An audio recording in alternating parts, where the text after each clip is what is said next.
Welcome to Filmy Frames. Balakrishna Puri Jagannath combination లో రూపొందుతున్న cinema పైసా వసూల్. భవ్య creations పతాకంపై వి ఆనంద్ ప్రసాద్ ఈ సినిమాని నిర్మిస్తున్నారు. ఈ సినిమా షూటింగ్ పూర్తి చేసుకుని ప్రస్తుతం చివరి దశలో ఉన్నది. అయితే తాజాగా ఈ చిత్ర సంపన్ను రిలీజ్ చేసింది చిత్ర బృందం. ఇప్పటికే ఈ సంపరకు ప్రేక్షకుల నుంచి మంచి రెస్పాన్స్ వస్తోంది. సంపన్ను చూసిన పలువురు సినీ ప్రముఖులు స్పందించారు.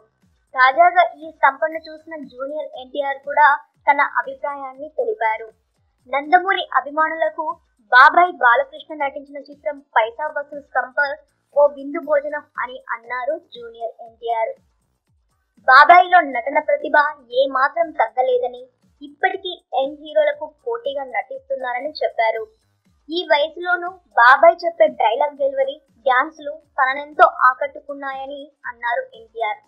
సినిమా సంపర్ ఈ సినిమాపై అంచనాలను మరింత పెంచుతుందని, సాంగ్స్ బాగున్నాయని ఆనందం వ్యక్తం చేశారు. సంపర్లో చూసిన ఐటెం సాంగ్ ప్రేక్షకులకు ఎంతగానో నచ్చుతుందని, బాబాయ్ చేసిన యాక్షన్ సన్నివేశాలు ఖచ్చితంగా ప్రేక్షకుల చేత విజిల్స్ వేయిస్తాయని అన్నారు. శ్రేయా శరణ్, ముస్కాన్ల నటన ఈ సినిమాకు ప్లస్ అవుతుందని, అనూప్ రూబెన్స్ సంగీతం సినిమాకు మరింత హైలైట్ గా నిలుస్తోందని అభిప్రాయపడ్డారు. సంపన్ను చూస్తే ఈ సినిమా బాబాయ్ కి మరో హిట్ ను అందించేలా ఉందని, బాబాయ్ ఖాతాలో మరో హిట్ చేరుతుందని తాను ఆశిస్తున్నానని తెలిపారు NTR. For more updates, please like, share and subscribe to our channel.